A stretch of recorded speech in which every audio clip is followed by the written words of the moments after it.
Hello കൂട്ടുകാരെ, എല്ലാവർക്കും സുഖമാണല്ലോ. നമ്മൾ ഇന്നിവിടെ ഉണ്ടാക്കാൻ പോകുന്നത് നല്ലൊരു സാമ്പാർ പൊടി കേട്ടോ. വീട്ടിലുണ്ടാക്കിയ സാമ്പാർ പൊടി പറഞ്ഞാൽ നല്ലൊരു മണവും ചൂരും. എന്നിട്ട് ആദ്യമായിട്ട് നിങ്ങളൊന്ന് സാമ്പാർ വെച്ച് നോക്കി, നല്ല ടേസ്റ്റ് ആയിരിക്കും. അങ്ങനെ വീട്ടിലുള്ള സാധനങ്ങൾ വെച്ചിട്ടാണ് നമ്മൾ സാമ്പാർ പൊടി ഉണ്ടാക്കുന്നത് കേട്ടോ. ഇതിപ്പോൾ ഞാൻ ഉണ്ടാക്കിയിട്ട് ഒരു കുപ്പിക്ക് എടുത്തു വെക്കാനാണ്, സൂക്ഷിച്ച് വെക്കാനാട്ടോ. ഇതിപ്പോൾ ഒരു 1/2 കിലോ സാമ്പാർ പൊടി ഉണ്ട് കേട്ടോ. ഇതൊരു പരന്ന കുപ്പിയാണ്, 1/2 കിലോത്തിൻ്റെ കുപ്പിയാണ്. തിരി നമ്മൾ സൂക്ഷിച്ച് വെക്കുകയാണ്. ഇത് കുറേ ദിവസത്തിനുണ്ടാവും കേട്ടോ. ഒരു 2 ടീസ്പൂണൊക്കെ ഇട്ടാൽ മതി. നമ്മൾ അധികം വെക്കുമ്പോൾ അധികം ഇട്ടാൽ മതി കേട്ടോ. ഇതിലെല്ലാതും അടങ്ങിയിട്ടുണ്ട് കേട്ടോ. ഇത് ഇട്ടിട്ട് മാത്രം വെച്ചാൽ മതി നിങ്ങൾ കേട്ടോ. നിങ്ങൾ തേങ്ങ അരക്കുന്നുണ്ടെങ്കിൽ അതിൻ്റെ കൂടെ ഇതൊന്നും അരച്ചു കൊടുത്താൽ മതി, വറുത്തിയിട്ടിട്ട്. അപ്പോൾ ഒന്നും കൂടി അരഞ്ഞ് കിട്ടും കേട്ടോ. ഇങ്ങനെ പൊടിയിട്ടാലും കുഴപ്പമൊന്നുമില്ല. അങ്ങനെ സാമ്പാർ പൊടിയൊക്കെ ഉണ്ടാക്കിയിട്ട് പാത്രത്തിൽ കുപ്പിയിലാക്കുന്ന വീഡിയോ ആണ് ഇത് കേട്ടോ. അങ്ങനെ ഈ വീഡിയോ ഇഷ്ടമായാൽ നമ്മളെ ലൈക്ക് ചെയ്ത് ആ കുഞ്ഞ് ബെല്ലൈക്കണൊക്കെ അമർത്തി നിങ്ങളെ ഫീഡ്ബാക്കൊക്കെ അറിയിക്കൊണ്ടു, അഭിപ്രായങ്ങളൊക്കെ അറിയിക്കൊണ്ടു. ഇതുവരെ സബ്സ്ക്രൈബ് ചെയ്യാത്തവരാണെങ്കിൽ ആ കുഞ്ഞ് ബെല്ലൈക്കണൊക്കെ അമർത്തിയിട്ടേ നമ്മളെ സപ്പോർട്ടാക്കൊണ്ടു. നിങ്ങളെ കൂട്ടുകാർക്കൊക്കെ ഒന്ന് ഷെയർ ചെയ്ത് കൊടുക്കൊണ്ടു. നിങ്ങൾ ഉണ്ടാക്കി നോക്കിയിട്ട് നിങ്ങളെ അഭിപ്രായങ്ങളൊക്കെ ഒന്ന് പറയണ്ട കേട്ടോ. അങ്ങനെ ഇതൊക്കെ ഉണ്ടാക്കിയിട്ട് ഞാൻ കുപ്പിയിലാക്കി വെച്ചതാട്ടോ. ഇതൊക്കെ അധികം വേണമെങ്കിൽ ഉണ്ടാക്കണമെങ്കിൽ അധികം ഉണ്ടാക്കുന്നുണ്ടെങ്കിൽ നിങ്ങൾ ബില്ലൊക്കെ പൊടിപ്പിച്ചോളി കേട്ടോ. കുറേ ആൾക്കാർക്ക് വീട്ടിലേക്ക് നമ്മളെ കുടുംബങ്ങൾക്കൊക്കെ കൊടുക്കുക, വീട്ടിൽ തന്നെ സൂക്ഷിക്കാം കേട്ടോ. ഇതിപ്പോൾ ഞാനൊരു 1/2 കിലോനെ ഉണ്ടാക്കിയിട്ടുള്ളൂ. അതുകൊണ്ട് ഞാൻ മിക്സിയിൽ തന്നെയാണ് പൊടിച്ചെടുത്തത്. നമുക്കത് എങ്ങനെ ഉണ്ടാക്കുക നോക്കട്ടോ. ഇതിപ്പോൾ എല്ലാതും നമ്മൾ വറുത്തെടുക്കുകയാണ്. ഇതിപ്പോൾ വേപ്പിൻ്റെ ഇലയാണ് വറുക്കുന്നത്. വേപ്പിൻ്റെ ഇല ഇങ്ങനെ ചെറിയ ഫ്ലെയിമൊക്കെ ചെറുതാക്കിയിട്ട് ചെറിയ ചൂടിൽ ഇങ്ങനെ വറുത്തെടുത്താൽ മതി കേട്ടോ. എന്നാൽ വേഗം ഒന്ന് പൊടിഞ്ഞ് കിട്ടും ചെയ്യും. ഇതിൻ്റെ നനവൊക്കെ പോയിങ്ങാണ്ട് പൊടികളൊന്നും പൂക്കും കേടുവരൊന്നും ചെയ്യൂല കേട്ടോ. അങ്ങനെ വേപ്പിൻ്റെലൊക്കെ നമുക്ക് വറുത്തെടുക്കാം. ആദ്യം തന്നെ വേപ്പിൻ്റെലാണ് വറുക്കുന്നത് കേട്ടോ. അങ്ങനെ നമ്മളെ വേപ്പിൻ്റെലൊക്കെ വറുത്തെടുത്തിട്ട് നമുക്ക് ബാക്കി ഓരോന്ന് വറുത്തെടുക്കാം കേട്ടോ. നമ്മൾ വീട്ടിലുണ്ടാക്കിയ സാമ്പാർ പൊടി ആകുമ്പോഴേ അതുകൊണ്ടൊന്ന് നിങ്ങൾ സാമ്പാർ വെച്ച് നോക്കി, അടിപൊളി ടേസ്റ്റാക്കാരം. ഞാൻ വെറുതെ പറയണതല്ല, അത് പൈക്ക് വേണ്ട സാധനങ്ങളാട്ടോ. മുളകുണ്ട്, മല്ലിയുണ്ട്, ഉഴുന്നുണ്ട്, ഉലുവുണ്ട്, പരിപ്പുണ്ട്, സാമ്പാർ കായുണ്ട്. അപ്പോൾ ഈ നടുവിൽ ഇത് ഉണ്ടാക്കിയ പൊടി ഞാൻ നടുവിൽ വെച്ചാട്ടോ. അങ്ങനെ കേസ് ഇതൊക്കെ ഉണ്ടാക്കിയിട്ട് വേപ്പിൻ്റെ ഇല ഉണ്ട് കേട്ടോ. ഇതൊക്കെ നല്ലോണം ഒന്ന് വറുത്തിട്ടേ ഏറ്റവും ലോ ഫ്ലെയിമിൽ വറുക്കണം കേട്ടോ. വറവ് കൂടിയിട്ടുണ്ടെങ്കിൽ കരിഞ്ഞു പോകും. അത് നിങ്ങൾ നല്ലോണം ശ്രദ്ധിക്കണം. അങ്ങനെ ചട്ടിയൊക്കെ നല്ലോണം ഒന്ന് ചൂടായിട്ട് ഫ്ലെയിം ചെറുതാക്കിയിട്ട് നമുക്ക് മുളക് വറുത്തെടുക്കാം. ഇതിപ്പോൾ ഒരു 150 ഗ്രാം മുളകുണ്ട് കേട്ടോ. ഇതാണിപ്പോൾ ഞാൻ വറുത്തെടുക്കുന്നത്. ഇതിൻ്റെ നെട്ടിയൊന്നും കളയാതെയാണ് വറുക്കുന്നത്. വറുത്ത് കഴിഞ്ഞിട്ട് ഞാൻ നെട്ടി കളയുന്നുണ്ട് കേട്ടോ. ആദ്യം തന്നെ നെട്ടി കളയാതെ നിങ്ങൾക്ക് പൊടിക്കണമെങ്കിൽ അങ്ങനെയും പൊടിക്കട്ടോ. ആദ്യം തന്നെ നെട്ടി കളഞ്ഞാൽ അതിൻ്റെ കുരുവൊക്കെ അതിൽ പോകും. അതുകൊണ്ട് ഞാൻ നെട്ടി കളയാതെയാണ് വറുത്തെടുക്കുന്നത്. ഇതൊക്കെ ഒരു ലോ ഫ്ലെയിമിലാക്കിയിട്ട് പതുക്കെ ഇങ്ങനെ വറുത്തെടുക്കണം കേട്ടോ. അല്ലെങ്കിൽ ഒക്കെ കരിഞ്ഞു പോകും. അങ്ങനെ നമുക്ക് ആ മുളകൊക്കെ നന്നായി ഒന്ന് വറുത്തെടുക്കാം. മുളകിൻ്റെ വറവ് കഴിഞ്ഞിട്ട് നമുക്ക് ബാക്കിയെല്ലാം കൂടി വറുത്തെടുക്കാം.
അങ്ങനെ നമ്മുടെ മുളകൊക്കെ നല്ലോണം വെന്ത് നല്ലോണം വറുത്ത് വന്നിട്ടുണ്ട് കേട്ടോ.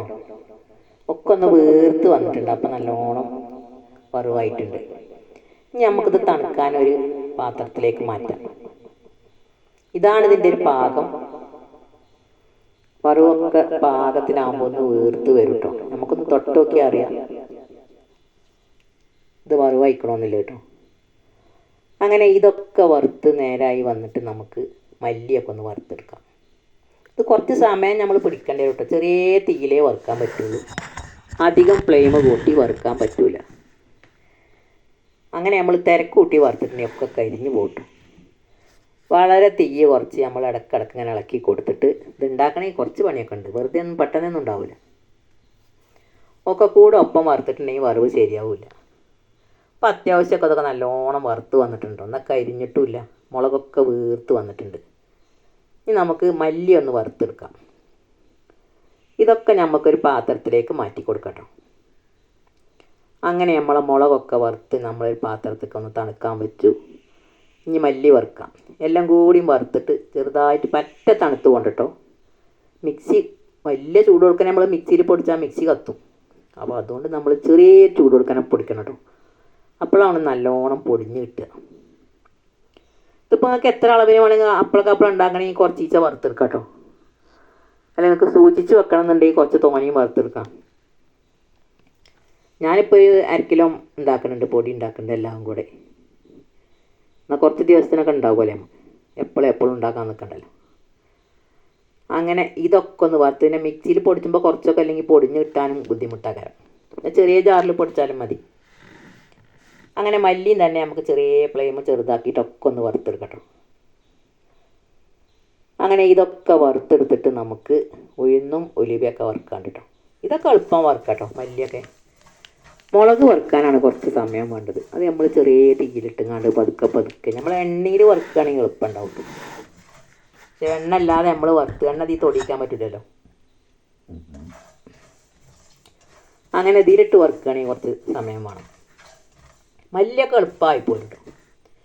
മല്ലിയും പിന്നെ ഉലുവ പിന്നെ ഉഴുന്ന് ഇതൊക്കെ വറുക്കാൻ എളുപ്പമുണ്ട് കേട്ടോ.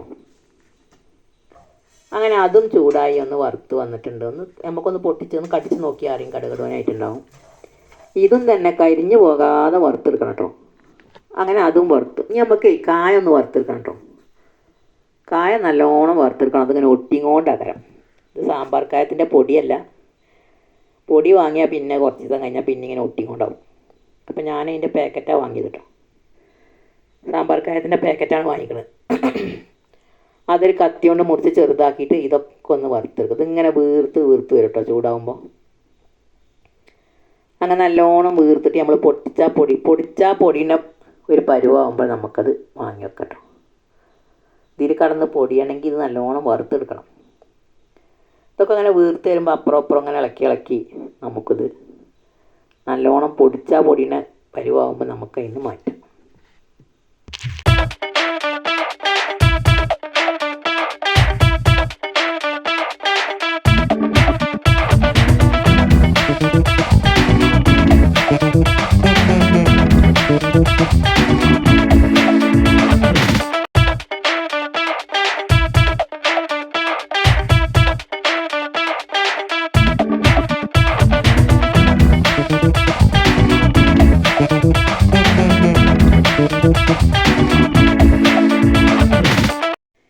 അങ്ങനെ നമ്മുടെ സാമ്പാർ കായൊക്കെ ഒന്ന് നല്ലോണം വറുവായി വന്നിട്ടുണ്ട്. ഒന്നും കൂടി ഒന്ന് ഇളക്കി നോക്കാം. നമ്മൾ ഈ കൈകൊണ്ട് ഇങ്ങനെ അമർത്തി നോക്കുമ്പോൾ നല്ലോണം പൊടിഞ്ഞ് വരുന്നുണ്ടാവും കേട്ടോ. കൈ കൊണ്ട് അമർത്തി നോക്കുമ്പോൾ ഇതാണ് അതിൻ്റെ ഒരു പരുവം. വീർത്ത് വന്നിക്കണമൊക്കെ. ഇനി നമ്മൾ ഈ പൊടിക്കണ പൊടികൾ കൂടി ഈ മല്ലിപ്പൊടിയൊക്കെ കൂട്ടിയിട്ടാണ് പൊടിച്ചാൽ മതി കേട്ടോ. ഇനി നമുക്ക് പരിപ്പ് വറുത്തെടുക്കാം. ഞാനിപ്പോൾ ഇതിക്ക് പാകത്തിനെല്ലാം പരിപ്പ് എടുത്തിട്ടുണ്ട്. ഒരു 3 ടീസ്പൂൺ, ചെറിയ ടീസ്പൂണിന് 3 ടീസ്പൂൺ പരിപ്പാട്ടോ എടുത്തിരിക്കുന്നത്. ഇതിപ്പോൾ ഈ മുളകക്ക് ഈ 150 മുളകക്ക് എടുത്ത അളവാട്ടത്. അങ്ങനെ ഇതൊക്കെ പരിപ്പും തന്നെ എളുപ്പത്തിൽ നമുക്ക് വഴറ്റിയെടുക്കട്ടോ. പരിപ്പ് വഴറ്റാനും വലിയ പണിയൊന്നുമില്ല. അതും ചെറിയ ഫ്ലെയിം ചെറുതാക്കിയിട്ട് ഒന്ന് വറുത്ത് കിട്ടിയാൽ മതി കേട്ടോ. അങ്ങനെ പരിപ്പൊക്കെ നല്ലോണം വറുത്തെടുത്തിട്ടേ നമുക്ക് ഉഴുന്നും ഉലുവയുണ്ട് വാട്ടാൻ കേട്ടോ. ഉഴുന്നും ഉലുവയും കൂടി വാട്ടി കഴിഞ്ഞാൽ ഇതിൽ വറുത്ത് കഴിഞ്ഞാൽ പിന്നെ നമുക്ക് വേപ്പിൻ്റെ ഇലയും വറുത്തിട്ട് നമുക്കൊന്ന് പൊടിച്ചെടുക്കാം.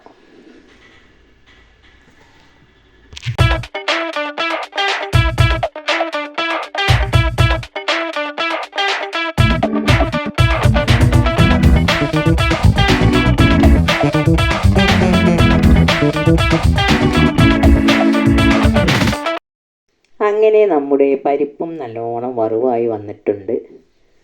അത്യാവശ്യമൊക്കെ വറുത്ത് ഇതായിട്ടുണ്ട്. ഇളക്കി അങ്ങനെ കൈയെടുക്കാതെ ഇളക്കി കൊടുക്കണം കേട്ടോ. അല്ലെങ്കിൽ ഒക്കെ ഒരേപോലെ വറുവാവില്ല. ഫ്ലെയിമൊക്കെ ചെറുതാക്കിയിട്ട് ഇനി നമുക്കതൊരു പാത്രത്തിലേക്ക് മാറ്റാം. ഇനിയിപ്പോൾ അതിൽ വലിയ ടേബിൾ സ്പൂണിന് ഒരു സ്പൂൺ ഉഴുന്ന് കേട്ടോ. ഇതൊരു കൊഴുപ്പ് കിട്ടാനും ഉഴുന്നിൻ്റെ ഒരു ടേസ്റ്റിനൊക്കെ പറയാം. അങ്ങനെ നമ്മൾ ഉഴുന്നും കൂടി ഒന്ന് വറുത്തെടുക്കാം നമുക്ക്. ഇതൊക്കെ പെട്ടെന്ന് വറുത്തെടുക്കാൻ പറ്റും കേട്ടോ. ഉഴുന്നൊക്കെ ഒന്ന് പൊട്ടിയാൽ മതിയല്ലോ അത്. അങ്ങനെ നമ്മൾ ഉഴുന്ന് വറുത്തെടുത്തിട്ട് നമുക്ക് ഇനി ഉലുവ വറുക്കാം കേട്ടോ. അതും ഒരു പാത്രത്തിലേക്ക് മാറ്റിക്കാം. അങ്ങനെ നമുക്ക് ഞാനൊരു 2.5 ടീസ്പൂൺ ഉലുവ ഇട്ടിട്ടുണ്ട് കേട്ടോ. ഉലുവ നിങ്ങളുടെ ആവശ്യത്തിനനുസരിച്ച് ഇട്ടോളി. അധികം ഇട്ടാൽ കയ്പ്പുണ്ടാവും. അപ്പം പാകത്തിന് ഇട്ട് കൊടുത്തോളൂ, നല്ലതാണ്. ഉലുവൻ്റെ മണം ഇഷ്ടമുള്ളവർക്കാണെങ്കിൽ ഉലുവ കുറച്ച് അധികം ഇട്ട് കൊടുക്കാം. അല്ലാതെ അധികം ഇട്ട് കൊടുക്കാനും പറ്റില്ല കേട്ടോ. ഞാനിപ്പോൾ ഒരു 2.5 ടീസ്പൂൺ ഉലുവ ഇട്ട് കൊടുത്തിട്ടുണ്ട്. അതും കൂടി ഒന്ന് വറുത്ത് കോരിയെടുക്കുക. ഇതൊക്കെ എളുപ്പത്തിൽ വറുത്തെടുക്കുക കേട്ടോ. ഇനി നമ്മളെ വേപ്പിൻ്റെ ഇലയിൽ തന്നെ വറുത്തെടുക്കുക. പൊടിച്ചാനും എളുപ്പമാണ്. അതിൻ്റെ നീരും അതിൻ്റെ തൈമല്ലേ ജലാംശമൊക്കെ ഒന്ന് പോയിക്കോളൂ കേട്ടോ. അതും ഒന്ന് വറുത്തെടുക്കുക.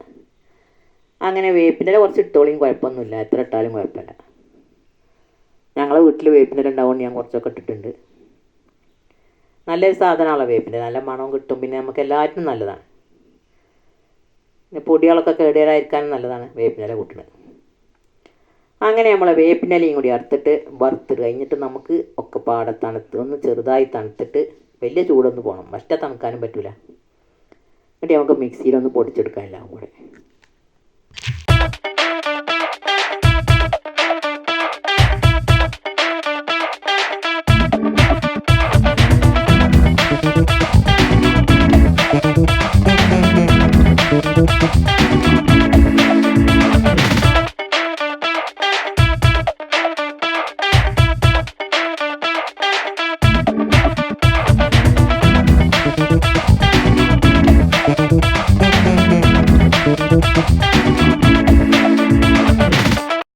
അങ്ങനെ നമ്മളെ വേപ്പിലൊക്കെ നല്ലോണം വറുത്ത് വന്നിട്ടുണ്ട്. ഇനി ഇതും കൂടി ആയി ഇട്ട് കൊടുക്കാം. ഇനി നമ്മളപ്പോൾ എല്ലാതും പാടെ ഇട്ടിട്ട് നമ്മൾ മിക്സിയിലൊന്ന് പൊടിച്ചെടുക്കാം കേട്ടോ. അങ്ങനെ മുളക് ഇട്ട് കൊടുക്കുക, മല്ലി ഇട്ട് കൊടുക്കുക, എല്ലാം നമ്മൾ വറുത്തത് എല്ലാതും ഇട്ട് കൊടുക്കുക കേട്ടോ. ചെറിയ ചൂടുണ്ട് കേട്ടോ, വലിയ ചൂട് പറ്റില്ല, മിക്സി കത്തുള്ളൂ. ചെറിയ ചൂടുണ്ടെങ്കിൽ എളുപ്പം പൊടിഞ്ഞ് കിട്ടും കേട്ടോ. ഇത് നമുക്ക് ഇതെല്ലാതും പാടെ മിക്സിയുടെ ജാറിലിട്ട് നന്നായി ഒന്ന് ഫൈനായിട്ട് പൊടിച്ചെടുക്കണം കേട്ടോ. അങ്ങനെ എല്ലാതും പൊടിച്ചിട്ട് നിങ്ങൾ തേങ്ങ വറുത്തരച്ചാണ്ട് സാമ്പാർ ഉണ്ടാക്കുമ്പോൾ വെച്ചാൽ ഈ പൊടി 2 ടീസ്പൂൺ ആയിക്കൂടി വറുത്തിട്ടായിക്കൂടി ഇട്ട് അരച്ചാൽ പറ്റും. അപ്പോൾ ഒന്നും കൂടി അരഞ്ഞ് കിട്ടും. അങ്ങനെ നമ്മളെ പരിപ്പും ഉലുവയും ഉഴുന്നും മുളകും പൊടി കായം ഒക്കെ പാടെ കൂട്ടിയിട്ടേ നമുക്കൊന്ന് വറുത്തെടുക്കാം. ഒരു മിക്സിയുടെ ജാറിൽ നമുക്കൊക്കെ ഒന്ന് വറുത്തെടുക്കട്ടോ. വറുത്തെടുക്കുകയല്ല, പൊടിച്ചെടുക്കുക, പറഞ്ഞോടുത്ത് വെച്ചത്. അങ്ങനെ ഇതൊക്കെ നന്നായി പൊടിച്ചെടുത്തിട്ട് നമുക്ക് 2 ഇൻഗ്രീഡിയൻസ് കൂടി ചേർക്കാൻ കേട്ടോ. അതൊന്ന് പൊടിച്ചിട്ടാണ് ഞാൻ ചേർക്കുന്നത്. പൊടിച്ചതിൻ്റെ മുന്നേ ചേർക്കേണ്ട ആവശ്യമില്ല. മുന്നേ ചേർത്താലും കുഴപ്പമില്ല. ഒന്ന് പൊടിച്ചിട്ടാണ് ഞാൻ ഒന്ന് ക്രഷ് ചെയ്ത് കഴിഞ്ഞിട്ട് ഒന്ന് ചേർത്തിട്ട് പിന്നെ ഒന്നുകൂടി പൊടിച്ചിട്ടുണ്ട്. അപ്പോൾ നന്നായി എലി യോജിച്ചിട്ടുണ്ടാവും. ഇതിപ്പോൾ ഒരു 3/4 ഭാഗം പൊടിഞ്ഞിട്ടുണ്ട്. 1 ടീസ്പൂൺ മഞ്ഞൾപ്പൊടി, 2 ടീസ്പൂൺ കാശ്മീരി ചില്ലി കേട്ടോ ചേർക്കുന്നത്. ഒരു കളറിനും ഒരു കൊഴുപ്പിനൊക്കെ കാശ്മീരി ചില്ലി ചേർക്കുന്നത് നല്ലതാണ്. അങ്ങനെ ഇതും കൂടി ചേർത്തിട്ട് നന്നായി ഫൈനായിട്ട് പൊടിച്ചെടുക്കാം കേട്ടോ. നല്ലോണം പൊടിച്ചെടുക്കുക.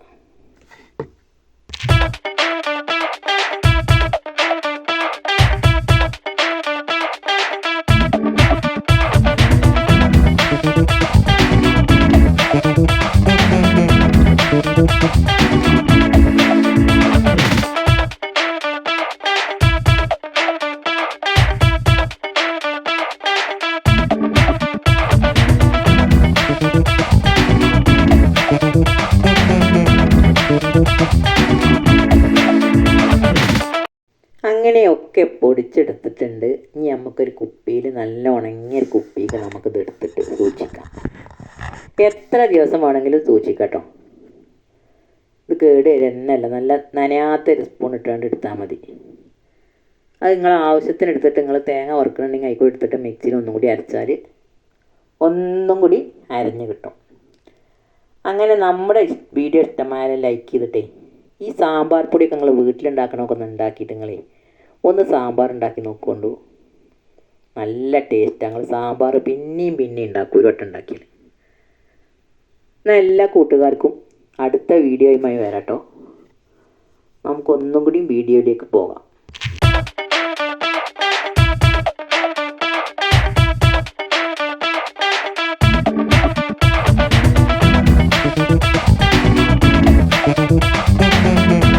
Thank you.